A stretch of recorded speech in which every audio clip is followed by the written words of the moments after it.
दोस्तों, जैसा कि आप लोग चैनल पर देख रहे होंगे, इस समय यूपीएसआई का एग्ज़ाम चल रहा है। तो मैं डेली बेसिस पर यूपीएसआई के हर एक शिफ्ट का एग्ज़ाम एनालिसिस कर रहा हूं आप सभी के लिए, और सारे क्वेश्चंस को आपको टेलीग्राम पर फ्री में पीडीएफ बनाकर शेयर भी कर रहा हूं। अब अगर यूपीएसआई के एग्ज़ाम को आपने फॉलो किया होगा तो उसमें देखा होगा, मैंने आपको एक वीडियो भी बनाकर बताया था। ये चीज़ मैंने आपको बताया था कि यूपीएसआई में करंट अफेयर्स ज़्यादा नहीं पूछा जाता है, और मैंने स्पेशली इस पर एक वीडियो भी बनाया था। कोशिश करूँगा उसका लिंक भी आपको दूंगा सो दैट आप भी जानें।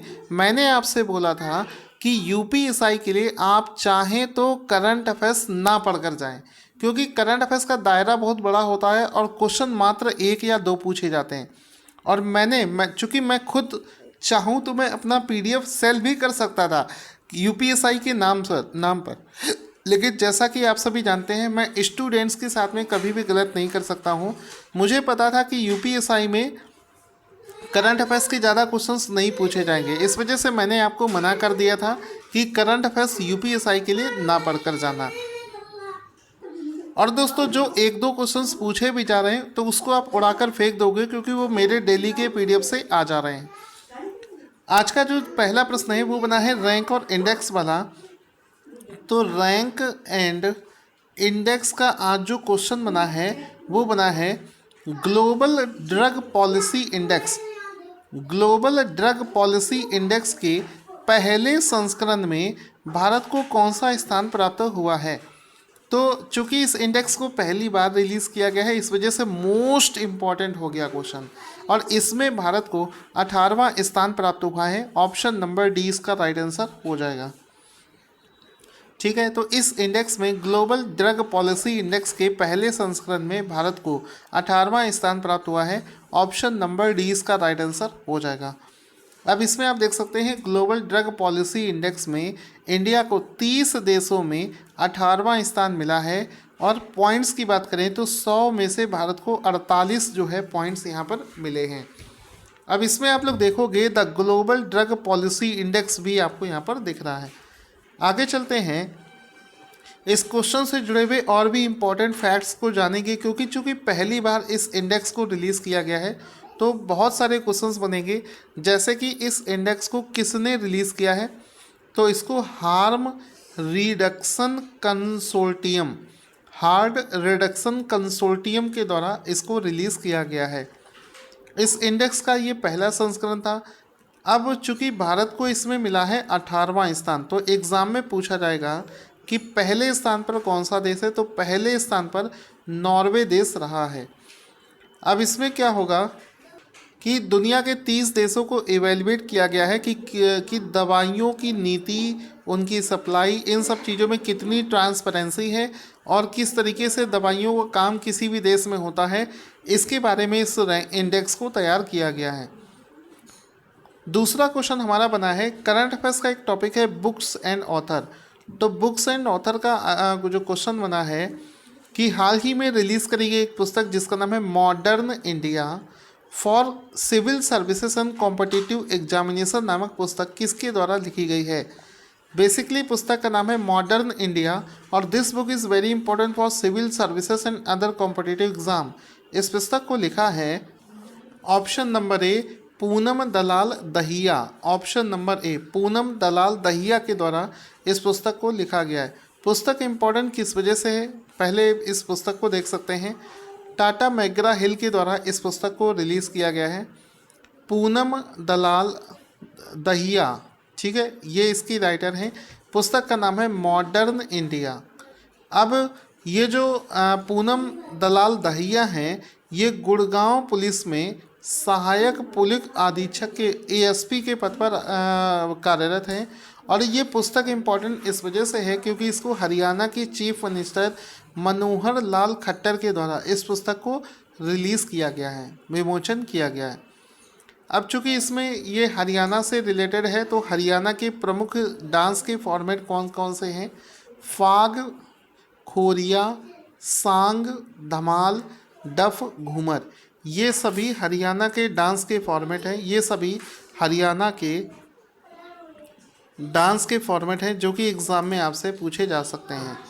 आगे चलते हैं इसी तरीके से पढ़ते हुए। मन लगाकर आप पढ़ते रहिए। अगर आपको हमारा कंटेंट अच्छा लगे तो इसको लाइक और शेयर करना। और लगभग सभी एग्ज़ाम्स में, किसी भी एग्ज़ाम में अगर करंट अफेयर्स पूछा जा रहा है तो अभी तक का रिकॉर्ड रहा है 95% क्वेश्चन आपको एग्ज़ाम में हमारे PDF से ही मिल जाएंगे। चाहे कोई भी चैनल वाला कितना भी बोल रहा हो, आपको स्क्रीनशॉट के साथ में मैंने आपको दिखाया है, एक एक क्वेश्चन मैच कराया है लगभग सभी एग्ज़ामों में। ठीक है। अब चूंकि ऐसे वीडियोस बनाने का बहुत ज़्यादा टाइम नहीं होता है कि मैं बनाकर दिखाऊं कि कैसे क्या क्वेश्चन, फिर भी कोशिश करता हूं कि बनाता हूं मैं ऐसे वीडियोस जिसमें कि आपको सबूत के साथ में दिखाता हूं। तो कोई भी एग्ज़ाम आपका आ रहा हो, वीडियो के डिस्क्रिप्शन में लिंक है, वहाँ से जाकर आप इसको ले सकते हैं।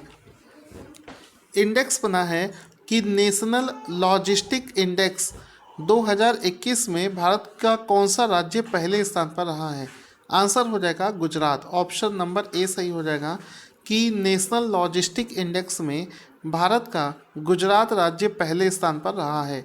इसमें आप देख सकते हैं, इसका फोटो भी लिखा है, Gujarat retains top slot on logistic performance index.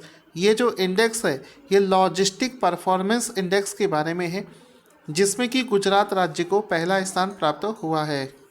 अब इसमें रिलेटेड इंपॉर्टेंट पॉइंट्स बहुत सारे बन सकते हैं। जैसे कि रिलेटेड पॉइंट्स क्या क्या बनेंगे, तो पहला पॉइंट बनेगा ये जो इंडेक्स है ये किस चीज़ के बारे में है। तो ये जो इंडेक्स है ये माल की गतिशीलता, मतलब जो लॉजिस्टिक होता है, मतलब किसी भी चीज़ की सप्लाई जो होती है वो कितनी इफ़ेक्टिव तरीके से काम कर रही है, इसके बारे में ये इंडेक्स बताता है। और इस मामले में पहले स्थान पर आया है गुजरात, फर्स्ट पोजीशन पर है गुजरात। दूसरे स्थान पर इसमें आया है हरियाणा इसमें दूसरे स्थान पर आया है। और तीसरे स्थान पर आया है पंजाब इसमें तीसरे स्थान पर आया है। तो पहला, दूसरा और तीसरा आपको इस तरीके से याद रखना है। आगे चलते हैं।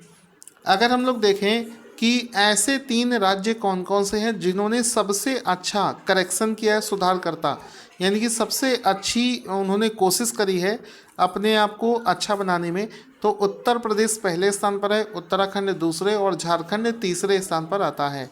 फिर आता है कि अगर हम लोग हिमालयी केंद्र शासित प्रदेशों की बात करें तो उसमें जम्मू एंड कश्मीर को पहला स्थान मिला है। अगर हम लोग ईस्टर्न स्टेट्स की बात करें, मतलब पूर्वोत्तर राज्यों की बात करें, तो सिक्किम और मेघालय पहले स्थान पर आए हैं ईस्टर्न स्टेट्स में। इसके बाद में अन्य केंद्र शासित प्रदेशों की बात करें तो केंद्र शासित प्रदेशों में दिल्ली को पहले स्थान पर रखा गया है। अब दोस्तों क्वेश्चन को कितना भी घुमा लिया जाए, आपसे एग्जाम में क्वेश्चन गलत नहीं होगा। सारी चीज़ें आपने पढ़ ली हैं।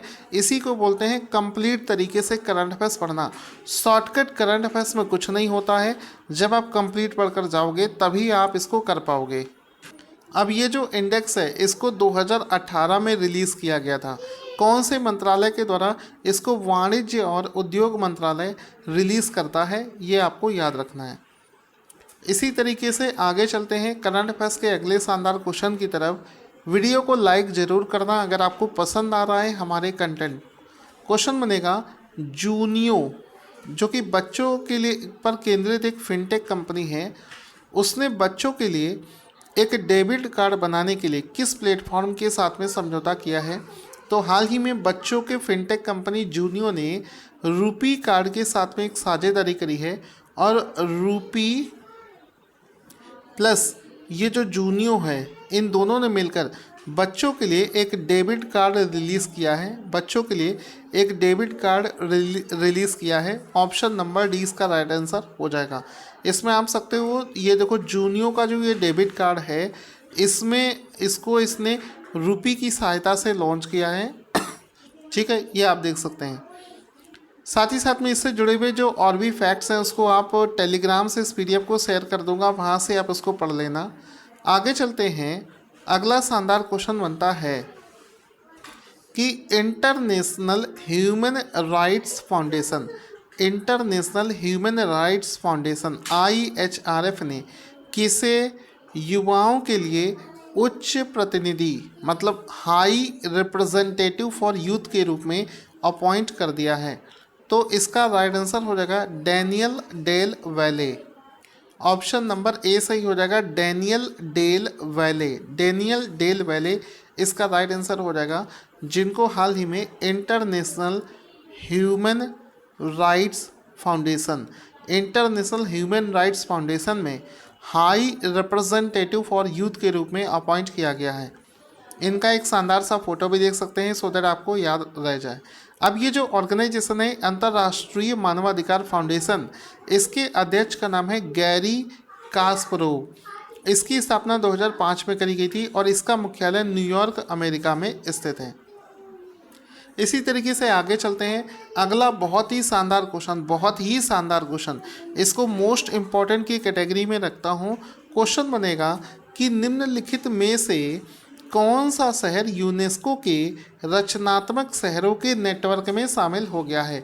इंग्लिश में इस टर्म को बोलेंगे UNESCO's network of creative cities. तो हाल ही में यूनेस्को के नेटवर्क ऑफ क्रिएटिव सिटीज़, ठीक है, तो इसमें नेटवर्क ऑफ क्रिएटिव सिटीज़ की लिस्ट में हाल ही में श्रीनगर, ऑप्शन नंबर डी इसका राइट आंसर हो जाएगा, श्रीनगर को शामिल कर लिया गया है। Option number D will be the right answer. Srinagar इसमें शामिल हो गया है। और यहाँ पर आप इस इमेज में भी देख सकते हैं, इसमें देखो लिखा है श्रीनगर ने joins UNESCO network of creative cities, और प्रधानमंत्री मोदी जी ने इस चीज़ को प्रेज भी किया है, ठीक है। तो श्रीनगर को इसमें शामिल किया गया है। अब इस क्वेश्चन से रिलेटेड बहुत सारे इंपॉर्टेंट फैक्ट्स हैं जो कि आप रिवीजन करेंगे। इंपॉर्टेंट फैक्ट्स अगर आपने नहीं पढ़े तो भी आप अधूरा पढ़ना है, ठीक है, क्योंकि इसमें बहुत सारे क्वेश्चंस और भी बन जाते हैं।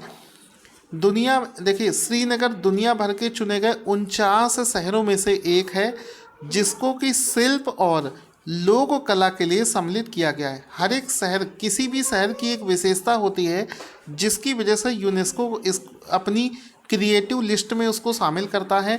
तो जो श्रीनगर है ये अपनी शिल्प और लोक कला की वजह से अभी हाल ही में यूनेस्को ने जो दुनिया के 49 शहरों को शामिल किया है उसमें श्रीनगर को शामिल किया है, ठीक है। इसके अलावा पूरी दुनिया में देखें तो इस समय पूरी दुनिया में क्रिएटिव नेटवर्क में 295 शहर हो चुके हैं। तो 295 सिटीज़ में श्रीनगर का नाम भी शामिल हो गया है। इससे पहले क्या भारत में और भी किसी शहर को यूनेस्को की क्रिएटिव लिस्ट में शामिल किया गया है? यस, किया गया है। कौन कौन सा? मुंबई को किया गया है, चेन्नई, हैदराबाद, वाराणसी और जयपुर।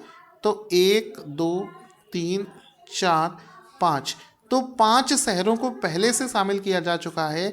एक क्वेश्चन यहाँ पर ये बन जाएगा, यूनेस्को के क्रिएटिव नेटवर्क शहरों में शामिल होने में श्रीनगर कौन से स्थान पर है? तो ये इसको 6वां ऐसा शहर है जिसको शामिल किया गया है, ठीक है। अब इसकी शुरुआत कब करी गई थी? वर्ष 2004 में यूनेस्को ने क्रिएटिव सिटीज़ नेटवर्क को शुरू किया था, वर्ष 2004 में। अब ये जो शहर शामिल किए गए हैं उनमें से हैदराबाद को गैस्ट्रोनॉमी के लिए शामिल किया गया था, मुंबई को फिल्मों की वजह से शामिल किया गया था, इसके अलावा जयपुर को शिल्प और लोक कलाओं के लिए शामिल किया गया था। आगे चलते हैं। अगला शानदार क्वेश्चन बनता है कि निम्नलिखित में से कौन अंतरिक्ष में चलने वाली पहली चीनी महिला अंतरिक्ष यात्री बन गई हैं? तो आंसर हो जाएगा इसमें वांग यपिंग। ऑप्शन नंबर ए इसका राइट आंसर हो जाएगा। वांग यपिंग, जिनका फोटो भी देख सकते हैं, जो कि चाइना की पहली अंतरिक्ष वैज्ञानिक बनी है, जो कि चाइना की पहली वैज्ञानिक है जो कि अंतरिक्ष में चली हैं, स्पेस वॉक किया है जिन्होंने।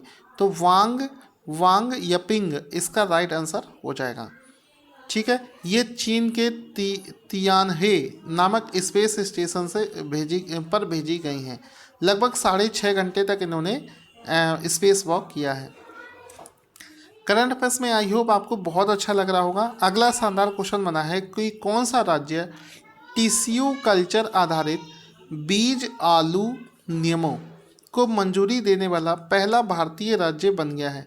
मतलब tissue culture based seed potato rules को मंजूरी देने वाला पहला भारतीय राज्य बना है पंजाब। ऑप्शन नंबर डी इसका राइट आंसर हो जाएगा कि पंजाब पहला ऐसा भारतीय राज्य बना है जिसने tissue culture based seed potato rules को मंजूरी प्रदान कर दी है।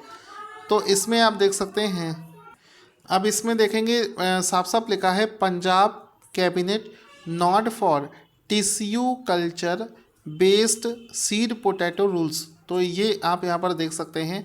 अब चूंकि दोस्तों इसमें हमने पंजाब के बारे में डिस्कशन किया है, तो पंजाब के राज्यपाल का नाम है बनवारी लाल पुरोहित, इसकी कैपिटल का नाम है चंडीगढ़, इसके मुख्यमंत्री का नाम है चरणजीत सिंह चन्नी। हाल ही में इनको बनाया गया था, ये भी आपको याद रखना है।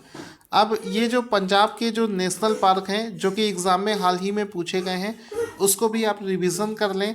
जैसे कि अबोहर नेशनल पार्क पंजाब में है, हरीके नेशनल पार्क पंजाब में है, वीर मोती बाग राष्ट्रीय ये उद्यान ये भी पंजाब राज्य से बिलोंग करता है।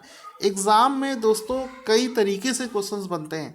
हम लोग पूरे दिन सिर्फ यही काम है कि कहाँ से कैसे क्वेश्चंस एग्ज़ाम में पूछे जा सकते हैं, इसी वजह से ज़्यादा क्वेश्चंस आपको एग्ज़ाम में हमारे पीडीएफ से मिल जाते हैं। विश्वास मानिए, एक भी क्वेश्चन हम लोग छोड़ते नहीं हैं जो कि अच्छा हो और उसको हम छोड़ दें। अब इसमें देखो अगला शानदार क्वेश्चन बनता है कि एवरी ईयर हर साल किस दिन राष्ट्रीय शिक्षा दिवस नेशनल एजुकेशन डे मनाया जाता है। तो हर साल जो नेशनल एजुकेशन डे है ये 11 नवंबर 11 नवंबर को मनाया जाता है। ऑप्शन नंबर डी इसका राइट आंसर हो जाएगा। हर साल 11 नवंबर को नेशनल एजुकेशन डे मनाया जाता है। इसका एक फ़ोटो भी देख सकते हैं। नेशनल एजुकेशन डे हर साल 11 नवंबर को मनाया जाता है। ऑप्शन नंबर डी इसका राइट आंसर हो जाएगा। अब इससे रिलेटेड एग्ज़ाम में क्या फैक्ट पूछा जा सकता है, वो ये पूछा जा सकता है कि ये जो नेशनल एजुकेशन डे है ये किसकी जयंती के अवसर पर मनाया जाता है। तो ये स्वतंत्र भारत के, याद रखना बहुत इंपॉर्टेंट बात बताने जा रहा हूँ, स्वतंत्र भारत के जो पहले शिक्षा मंत्री थे मौलाना अबुल कलाम आज़ाद, उनकी जयंती के अवसर पर इस दिवस को मनाया जाता है। अब एग्ज़ाम में ये भी पूछा जा सकता है कि स्वतंत्र भारत के पहले शिक्षा मंत्री कौन थे। तो स्वतंत्र भारत के पहले शिक्षा मंत्री थे मौलाना अबुल कलाम आज़ाद।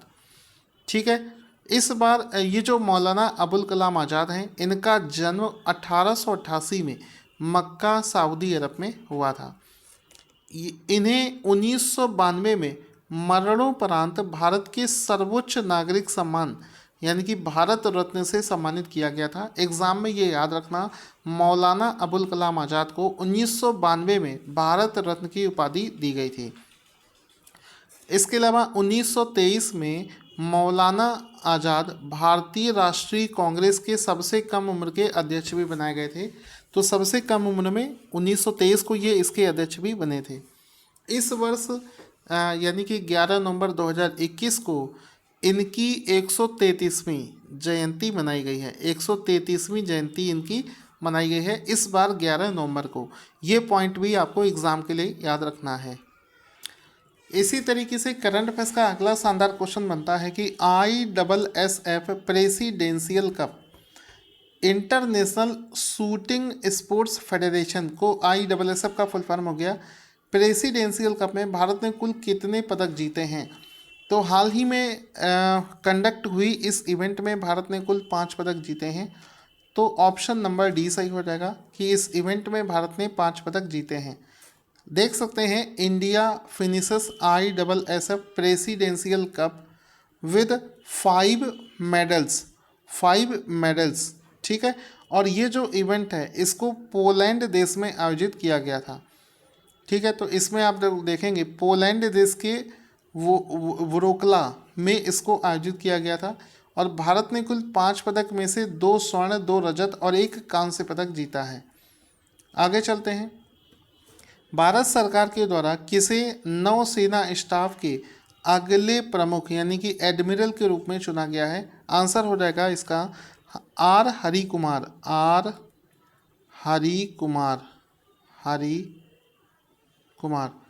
तो ये जो आर हरि कुमार है इनको भारत सरकार के द्वारा नौसेना स्टाफ के अगले एडमिरल के रूप में चुना गया है। ऑप्शन नंबर ए इसका राइट आंसर हो जाएगा।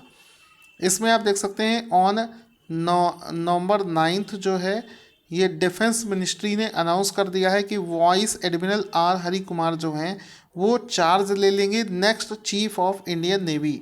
तो इंडियन नेवी के अगले चीफ कौन बनेगा? आर हरि कुमार। बहुत इंपॉर्टेंट क्वेश्चन है, आप लोग इसको याद रखिएगा। ठीक है, साथ ही साथ में वो किसका स्थान लेंगे? तो वो इस समय के एडमिरल, इस समय के भारतीय नौसेना के एडमिरल करमवीर सिंह का वो इस समय स्थान लेंगे। तो ये वाला पॉइंट भी आपको याद रखना है। अब इसमें रिलेटेड दो पॉइंट्स आपको और याद रखने हैं। चूँकि बात चली है नौसेना की, तो भारतीय नौसेना का जो स्थापना दिवस है वो है 26 जनवरी 1950, और भारतीय नौसेना दिवस हर साल 4 दिसंबर को मनाया जाता है। सॉरी, ये इसकी स्थापना दिवस है और ये दिवस 4 दिसंबर को मनाया जाता है। इसके अलावा यूपीएसआई का जो दोस्तों एग्ज़ाम चल रहा है, आप देख सकते हो ये 12 तारीख की पहली शिफ्ट, दूसरी और तीसरी, इन सभी का पीडीएफ टेलीग्राम पर शेयर किया जा रहा है। 13 तारीख की पहली शिफ्ट, दूसरी शिफ्ट के पीडीएफ ऑलरेडी शेयर किए जा चुके हैं। तीसरी शिफ्ट का भी पीडीएफ जल्दी ही शेयर कर दिया जाएगा। अब दोस्तों आज का क्वेश्चन जिसका आंसर आपको देना है, ये जो क्वेश्चन आपको दिख रहा है इसका आंसर कमेंट बॉक्स में देना ना भूलें। वीडियो पसंद आए तो हमें सपोर्ट करने के लिए वीडियो को लाइक और शेयर भी करना।